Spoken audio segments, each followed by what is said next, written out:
got to the point where I'm like, I might have to start looking for that 9 to 5. And so I ended up getting some guy got in my DMs around coaching and it was like, hey, you need to be coaching people. And that was the first thing that began to open my eyes. Having the skills necessary to be able to go make $40,000 a month for the rest of your life, such a powerful like feeling to have. I think that we all need accountability as entrepreneurs, as solopreneurs. Most of us, there's so many millions of things that need to be done during the day. And most people are going to spin their wheels to try to do it all. You can shift someone's beliefs, change the way they think, and now they're going to operate with a new belief system for the rest of their life that's hopefully going to serve them better than the one they had. I encourage people just to have that perspective, the beginner's mind, that like, what can I learn? I love the phrase, you either win or you learn, right? So it's not like a zero-sum game. Andy Hoffman, what is up? My favorite German last name client, is that right? Wow, yeah, technically accurate, yep. I don't know if I should say that because we do have an actual client that lives in Germany, but that's true. Good to have you here, Andy. Good to be here. Yeah, thanks for having me. Always good to connect. Coming on. We've been working together for 8 months, 9 months, somewhere around there. Yeah, something like that. I was wondering. I think if someone asked me recently, I was like maybe 7 months, something like that. 7, 8 months. Yeah, somewhere between 7 and 9. I don't know the exact number. But I think you've had quite the journey, and I think that you sharing your story will inspire a lot of other people. It's funny. I actually had a sales call yesterday where the guy on the other side of the phone, I don't know, maybe he reached out to you, but he was in the exact same situation that you were in when you started your coaching business. And really? I don't know if you've ever seen that Interstellar movie where, have you seen Interstellar? Yeah, there's a good meme floating around, an Interstellar meme. I don't know if you've seen that, but it's really funny. Well, do we have like 10 seconds? It's where he goes back, like he can look back in time and see himself in the room or whatever, and he's like wishing he didn't go. And I was like, man, I wish someone was here to tell this guy I'm on the phone with, because he has been like selling insurance and been in financial space for a long time, and he wants to do exactly what you do. And I was like about to go back to corporate, and I was like, man, I wish I could help him, but he didn't end up moving forward. But anyways, you kind of have. I'll sell him my new program. I'm just kidding. What was that? I said I'll sell him my new program. I just created a new offer for would-be financial coaches. I don't know if you knew that. I'm just kidding. But anyways, dude, I would love to just get like a brief overview of your story when starting your coaching business. Not maybe your life story, but just your story starting a coaching business, because I think it'll inspire some other people. Maybe just give me a brief synopsis. 100%. So my coaching story really started out as a course creator. So, I left the 9 to 5. I was the chief experience officer for this boutique financial planning firm. Got laid off in 2021 when the market went down. Our firm was managing like 130 million in assets. And then when you take a 1% fee off that, and the market drops to getting cut in half, it's like you're managing 65 million. So I got let go. We had just thought about, my wife and I, going all in on Airbnb. I've had this idea from a coaching perspective, or just a framework to help people automate their finances for like years and years and years. And so I thought, I didn't know what that was going to look like. Did a lot of praying about that. Saw an ad for this like course creation thing. So I jumped in the course creation space, did that for a long time, maybe like almost a year. And got to the point where I'm like, I might have to start looking for that 9 to 5. And so I ended up getting some guy got in my DMs around coaching, and it was like, hey, you need to be coaching people. And that was the first thing that began to open my eyes. And so I had I would say, I don't want to say rinky dink, but like not an optimized process by any means. Certainly in terms of how to scale. Into it sounds like you accidentally came across coaching. 1,000,000% correct. I accidentally kind of came into coaching, and in the first month I made like $10,000, and that was like a huge light bulb moment for me. And so I'm just an optimizer by nature. Like I love, for any of you Enneagram nerds, I'm an Enneagram 1, and so I just love to optimize everything to the hilt. And I found you on YouTube at some point, and just been going down the YouTube rabbit hole, developing all the content. Fun fact for anyone else that might be on a similar journey, there was an interview you did with Dan Bolton, where so it was like an hour long. So, and even Dan Bolton, I think, on the interview was like, Grayson, this is so much gold. You're so generous by sharing all this information. And I felt like, all right, I need to do this. I need to just hire this Grayson dude. And it's been, rainbows and butterflies ever since. Rainbows and butterflies. I love it. Okay. So tell me about those rainbows and butterflies. Tell me so you start the coaching business. You made $10,000 your first month. proof of concept, you build some momentum. How long have you been coaching? And then where were you at when we started working together? Because I honestly don't remember. And then Yeah. where are you about to now, and what are you shooting for? Yeah. So as we're filming this, it's like mid-July 2024. And I started my first real month of coaching, I think it was February 2023. So I'm just a little over a year and a half in as a coach. And so when I came to you, I was probably doing maybe still like 15. Yeah, I don't think I definitely have not cracked 20 by the time you and I were starting. And there was just so many missing pieces to what I was trying to do. Were That you you really doing helped me like fill word of in. mouth? Were you doing like content? Like what were you doing? No, I mean, I was like, when I started coaching, I was like reaching out to people like via DM. I was trying to create organic content. And then when people would follow me, few and far between, reaching out to them via DM. Initially at one point, which this is a nightmare, like finding similar people in my space, messaging their followers to try to like, hey, you should come check me out. Like it felt like, Cold yeah, outreach, baby. Let's go. cold outreach, baby. Not my favorite outreach method. I've spent like a decade in financial services I've had my fill of cold outreach, to say the least. Okay, cool. So you start there a year and a half ago. We start working together. You're doing 10 to 15, somewhere around there. And then what do you feel like, if you could lay out the stages of your journey working together, what was the first thing that you and I worked on together? And maybe like what were the light bulb moments, the epiphanies you had throughout? Because I feel like there was a few moments where you were like, whoa, that's different than what I was doing. Let me try and do this instead. So what do you think were like the key stages to get to where you're at now? For sure. I think me getting out of my own way is a big part of it. I think having the tools and the information. I think like right when I joined your program, there were a lot of modules and just kind of a deep dive of like, I took pages and pages of notes and just kind of had a lot of self-reflection around what I wanted my business to be. And I think you do a really good job of helping people keep the focus on the lifestyle part of it. Because at the time, like my offer was really predicated on having like, I was basically my own hourly employee of like, hey, here's, Mr. and Mrs. Client, we're going to meet together over 12 weeks for 1 hour every single week.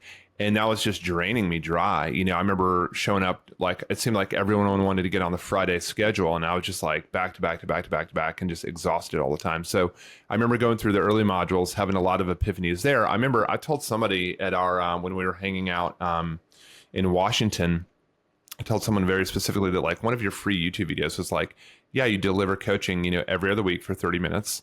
And that was absolutely mind blowing. As simple as it sounds, maybe there's some people listening to this right now that will have a takeaway from that, but that was incredibly powerful. I'm a huge, side note, huge believer in the concept of Parkinson's law that work expands to fill the time allowed.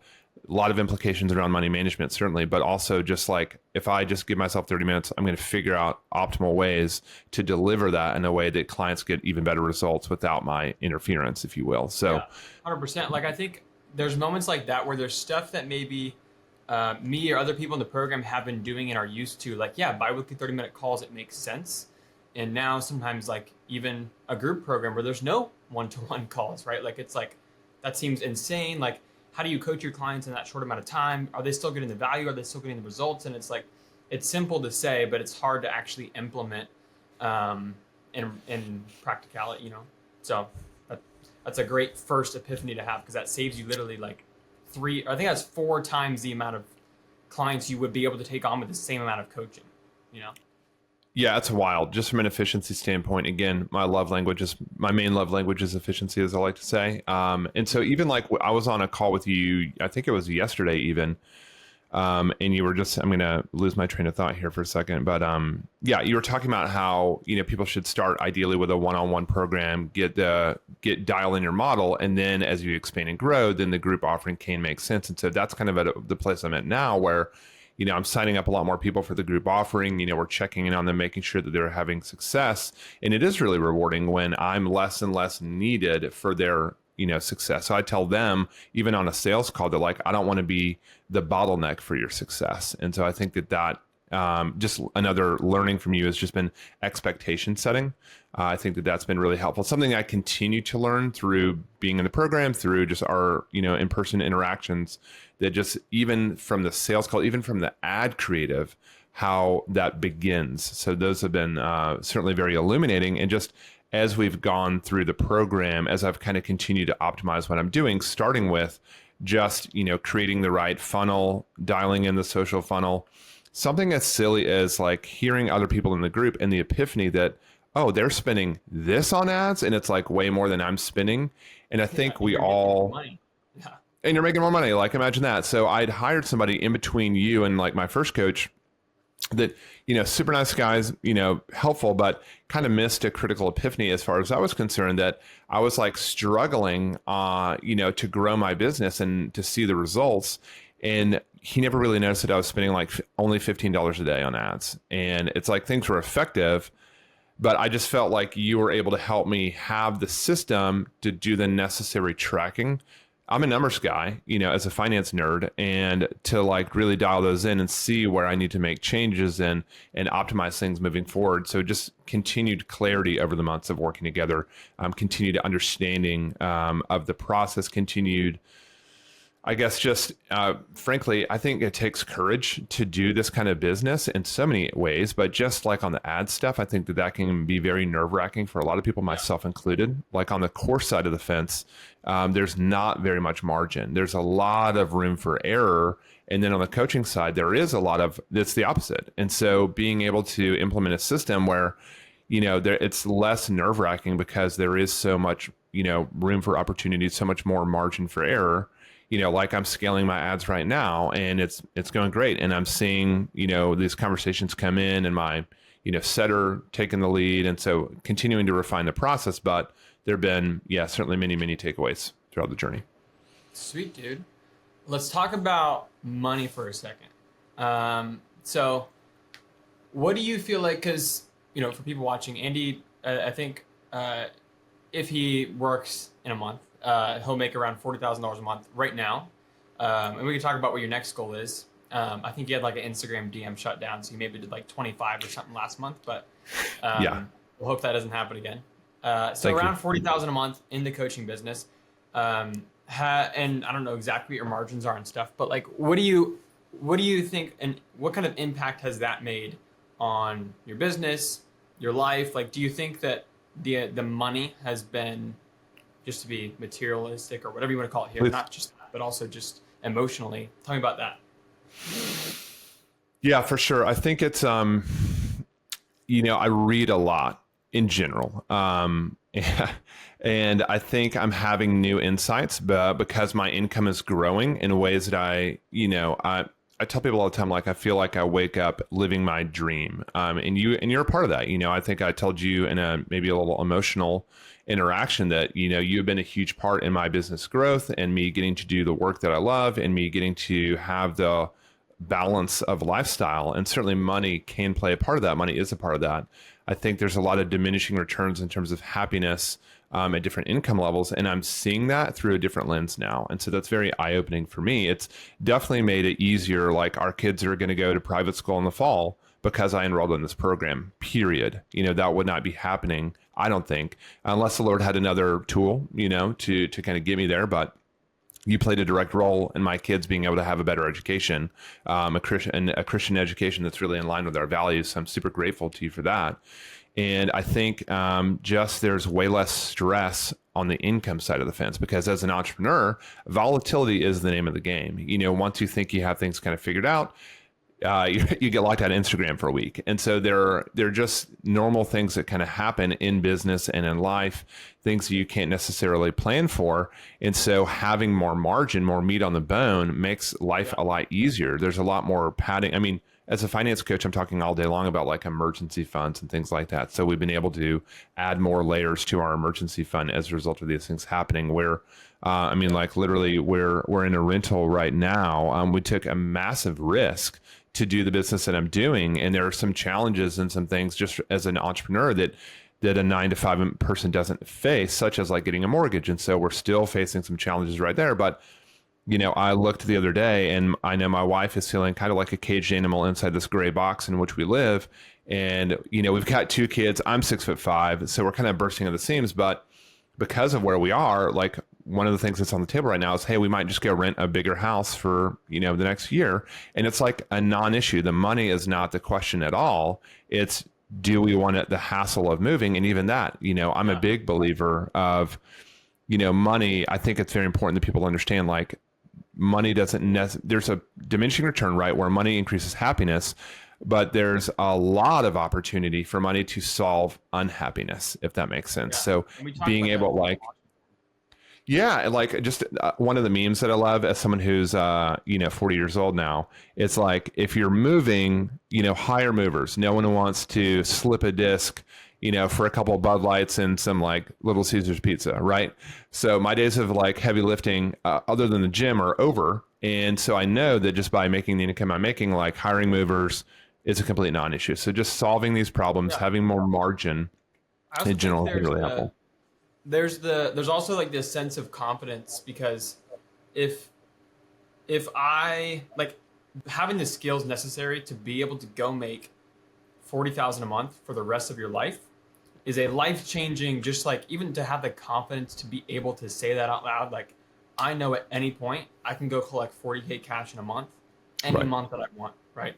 Having that level of confidence allows you to, like, even if you make a big investment or you buy a house and you spend all your money on the house, or you whatever, and something goes wrong financially, or something goes right and you spend way too much money on a house, at any point you can go make money, which I think is like such a powerful like feeling to have, that 100%. God has blessed us with the skills and the gifts to be able to go do this whenever we want. Could not agree more. Yeah, confidence is a huge factor. And it's, it's weird, like, to get a little vulnerable here, like, as a finance guy, as someone who, grows up in a non-perfect family, in a non-perfect world, we all have baggage and imposter syndrome and things like that. And so I can still wrestle with some of those things, depending on, who I'm around and all that stuff. And there's, we're all on social media here, more than likely, if you're watching this.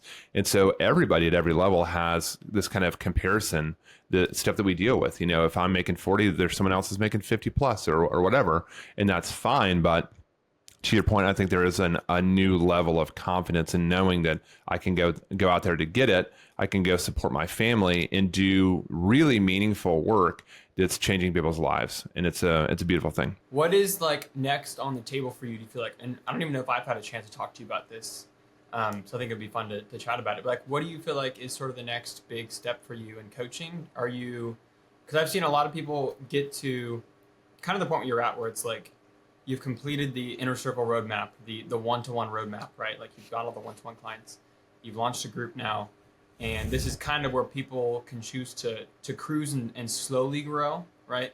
Continue to make, a 300 to 500 grand a year profit, and it's amazing. Or you can choose, like, hey, I want to keep going. I want to maybe build a team. Like, what's your next goal? Where do you see yourself? Yeah, no, phenomenal question. And this isn't like some cheesy church answer, but like, definitely praying and needing to be praying more about the trajectory moving forward, for sure. That's, I think, the number one answer I can give. But secondary to that is, I really feel, and again, I say that as a believer, that I feel like the work that I'm doing, regardless of business model, is what I'm here to do, like what God put me on the earth to do. And so I'm going to try to see that where that leads. I think ultimately one of the things that's on my radar is writing a book around the methodology in which I coach, just from a like purely personal finance standpoint, so that people can kind of take that and, hopefully be really helpful to people in a very just big picture sense. I'm really flirting with the idea of scaling further to potentially hire a second coach at some point. I really want to consider the book stuff, considering some podcast tour stuff, just to continue to, like, the money is great, the lifestyle is great, but I really want to grow. I just feel so burdened by the message in which I'm helping people with, and so I really want to just continue to get the word out, thinking through other ways that people can, work through that. Yeah. And maybe we'll put this part towards the beginning, because I feel like people need to get a clear sense. But if you could just, like, for someone that, they're in the coaching space, but like, I wouldn't even personally know how to describe exactly what you do. So if you could just describe, who do you serve specifically, and then what exactly do you help them do?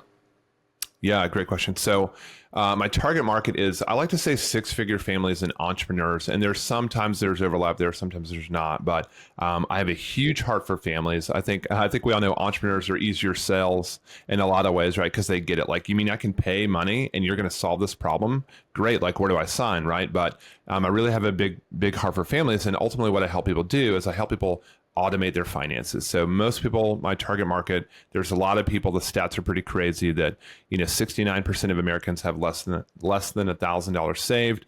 It's upwards of like 50% of people that make over $100,000 a year are paycheck to paycheck. And so my methodology is really centered around helping people once and for all break the paycheck to paycheck cycle using automation and really behavioral psychology in a method that I've spent the last decade kind of dialing in.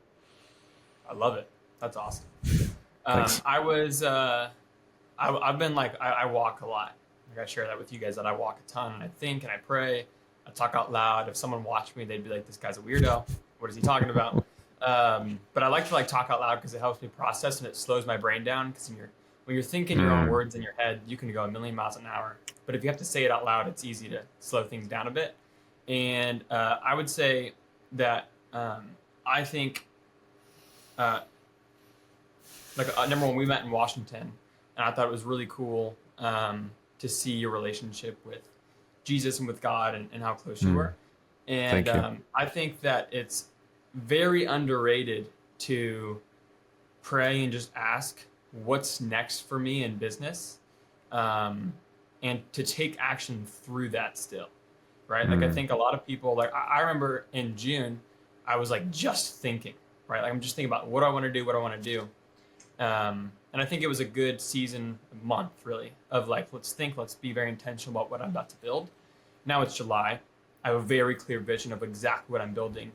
I'm executing very hard on that plan because I feel like this is the number one word that I've been told in this season for the next 4 months is consistency and discipline. That's what I need to do. Love it. But I think us business owners, we like to think, well, what's after that, right? What's the next step? Like once I do this, what's the next step? And it's like, okay, do this step in front of you first. But all I've been thinking is just like, when I get there, first, consistency and discipline, get there first, then pray about it, think about it, and you probably know what to do by then. But I admire that about you, that you're just like, you know what? I don't know what the next season holds for me, but I'm just praying about it.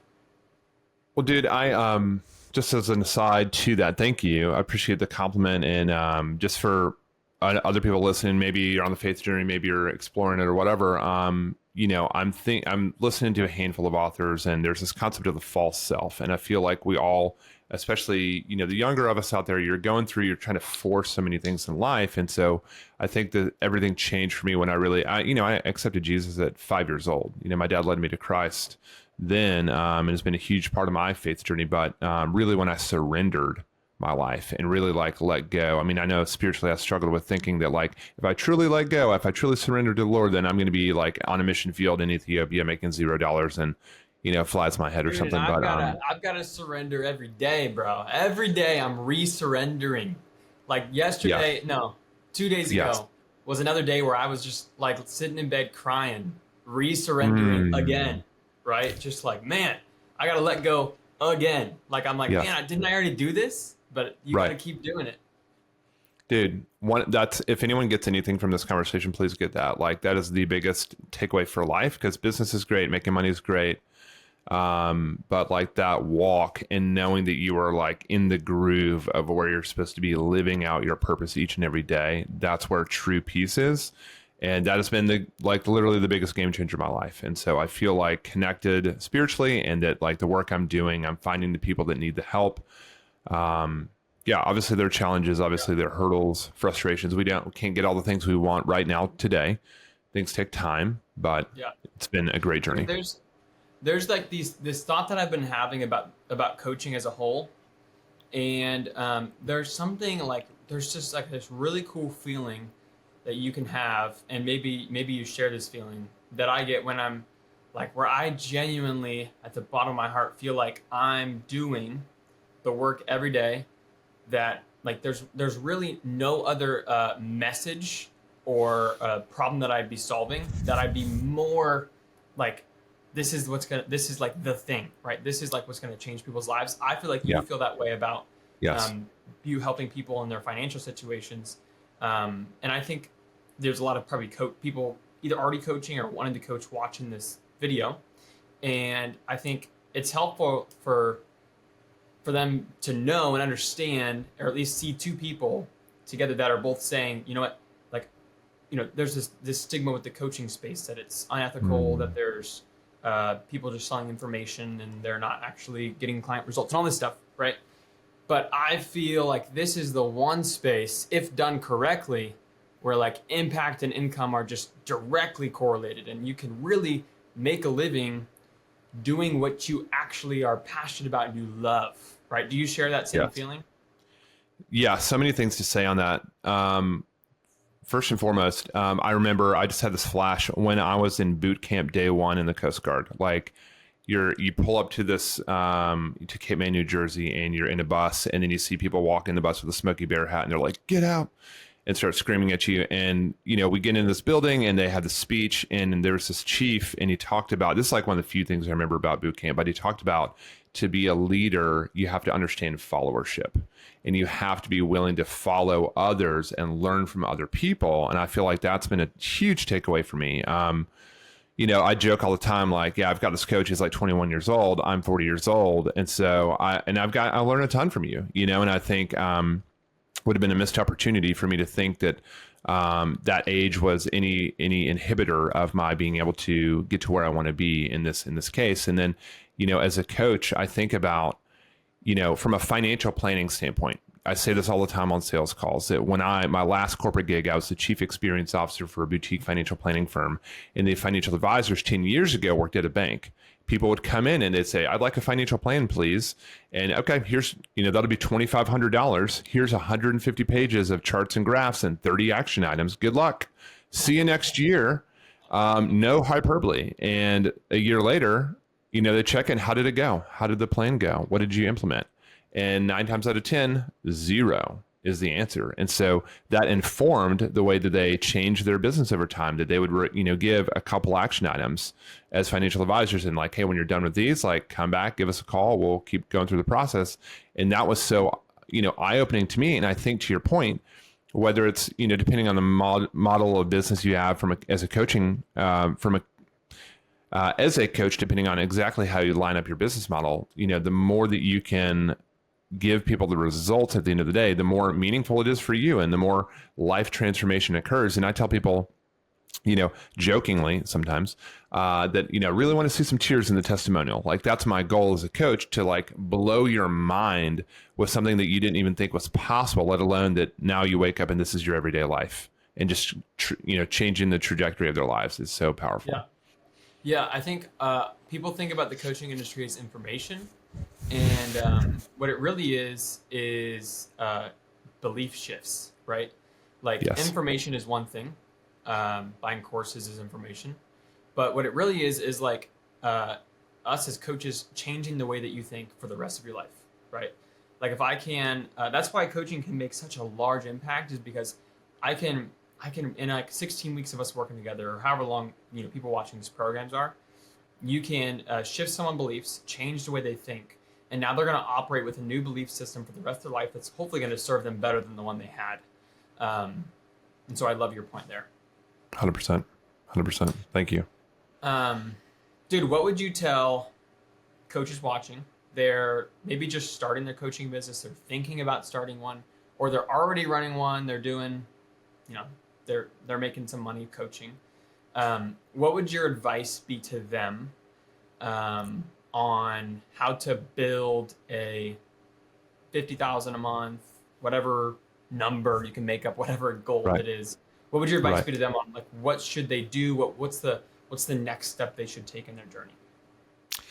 I mean, I would say, so it's really funny. Like, we always laugh about like coaches coaching coaches, right? It sounds silly, but I think you want to be a product. You want to be taking your own advice, right? If you're a coach, my thought is you should be getting coached. You know, I would say the short answer is just shut up and hire Grayson. Like, send him a DM, say like, let's do this thing, right? Appreciate that. I mean, I literally, like, all kidding aside, there's another finance coach that DM'd me. I shared, one of the guys shared a picture from the mastermind, and I shared it, and he immediately was like, tell me about this program or whatever. And I was like, nut up and hire him is what I said to the dude, essentially. I was like, because he was like, yeah, thinking about this maybe for 2025.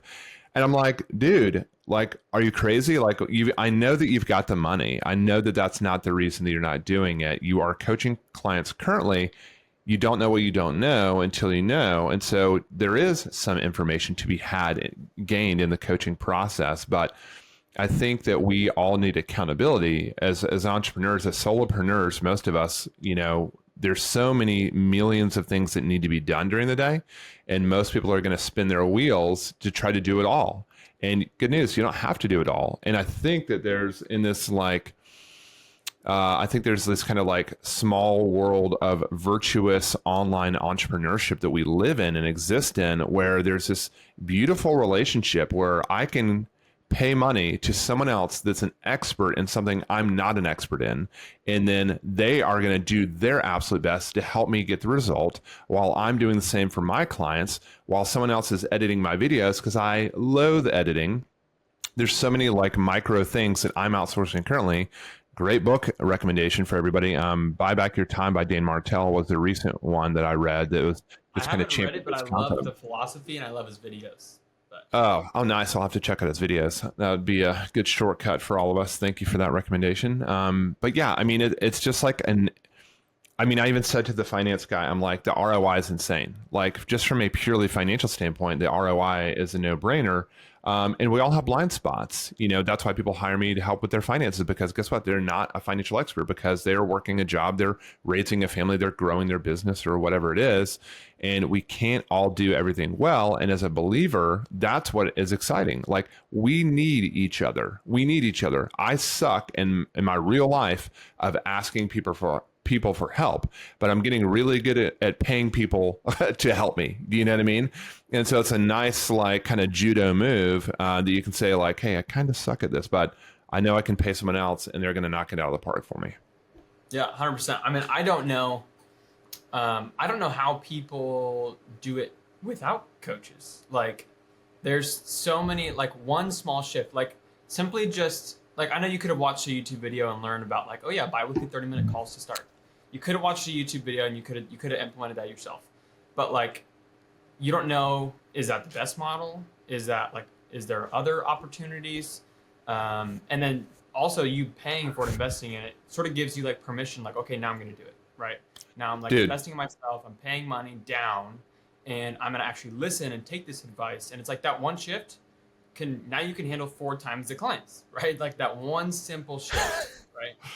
Dude, I got to say some things on that, because major kudos to you just as a young dude out there getting after it, because I wish I had the mindset that you had at your age, because I feel like, man, where would I be right now?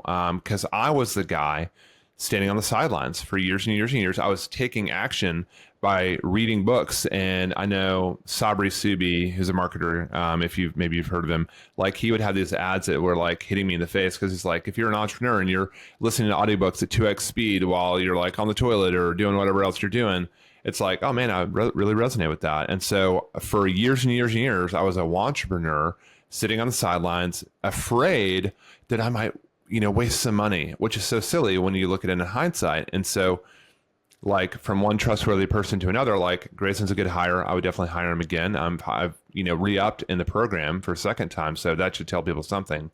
But the reality is, there's so many things that you can gain by taking a risk. Here's a financial quote that I have loved recently. Peter Drucker, big investment guy. All profit is derived from risk.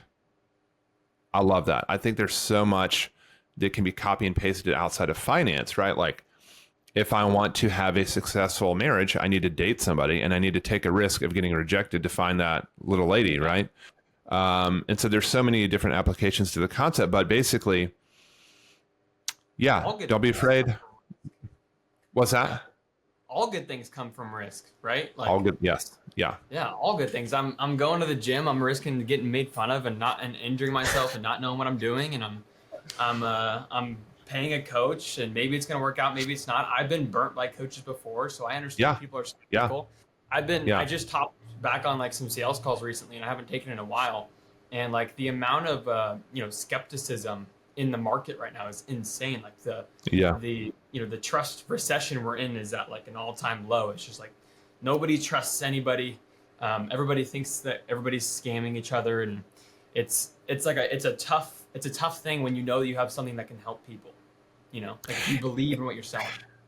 And too, I mean, regardless if either of us make $1 from having this conversation, the reality is it's such a sad place to find yourself. If you are that person and you don't want to trust anybody, that's a really good recipe for a really sad and lonely life. So guess what? We both share, like Grayson's half my age. We've both been burned by things before, whether it's a coach, whether it's, I bought a book I didn't like I didn't go return it to Amazon because I didn't like the book. You know what I mean? You just swallow your pride and you try again. And guess what? Like with everything in life, there are mistakes and you might make some mishires. Welcome to business, just part of the process. So get up, put your shoes on and get to work. I always love to say there's always two options. You got to sit there and do nothing about it, or you're just going to keep going. Like that's your only two options. That's really all that you can do. Like you 100%. Can either, Steve Harvey has this one quote that I don't know how he somehow manages to get these quotes out on Family Feud, but he does. And it was like, if you're already in hell, why would you stop there? All right. Yeah. Like if you're already there, why would you stop? You got to keep on going. Right. So, yes.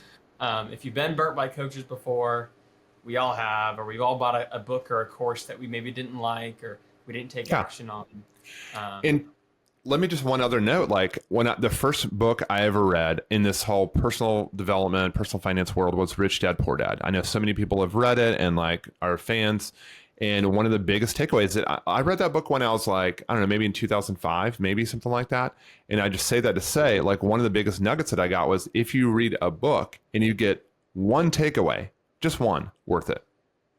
I flew across the country to come to your event, right? I have a wife, I have 2 kids, I'm running a business. I could have easily not done that, but I had more than one takeaway. Do you know what I mean? I had more than one insight and shift in my perspective and my belief 9 months in of coaching. And so definitely I encourage people just to have that perspective, the beginner's mind that what can I learn? I love the phrase, you either win or you learn, right? So it's not like a zero-sum game. Yeah.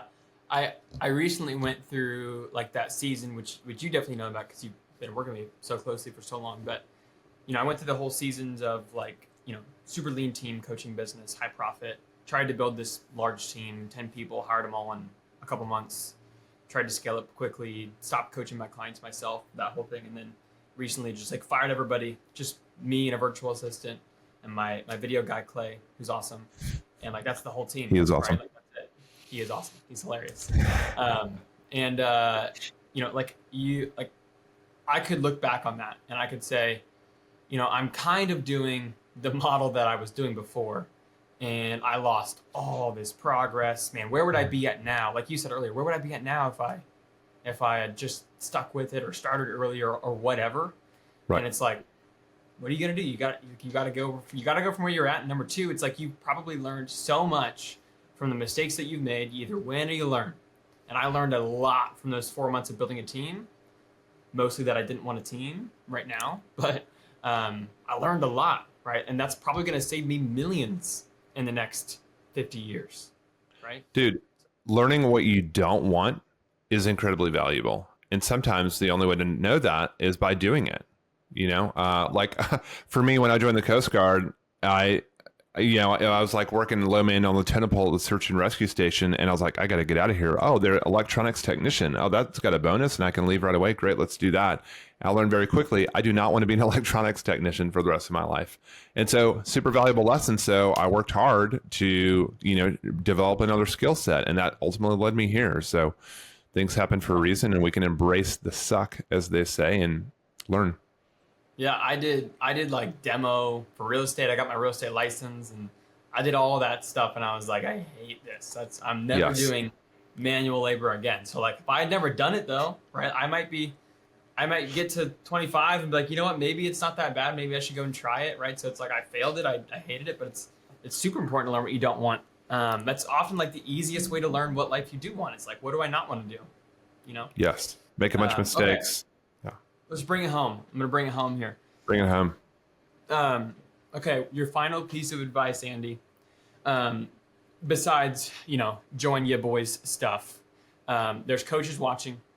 They want to start. They want to scale. They want to build the business they've always wanted to have.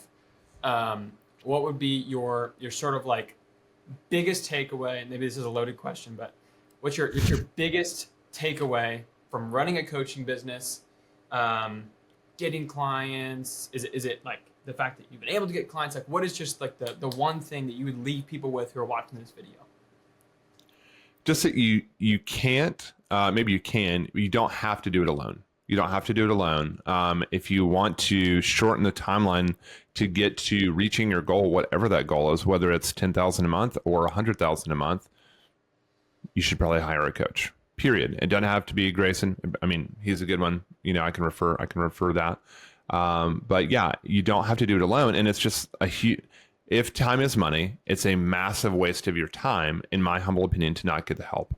I've got multiple team members, people doing a lot of different things between video editing, content calendar management, client success manager and all these things. And it's because I'm optimizing what I'm doing now. I'm optimizing for my lifestyle, for the sweet spot that I want to work in. There's a million ways to do it. You don't have to follow every single micro piece of advice of whatever coach, but getting one is highly recommended. I love it. Well, thanks for coming on, dude. I'm hoping this inspires, or at least to get one insight. That's all it takes.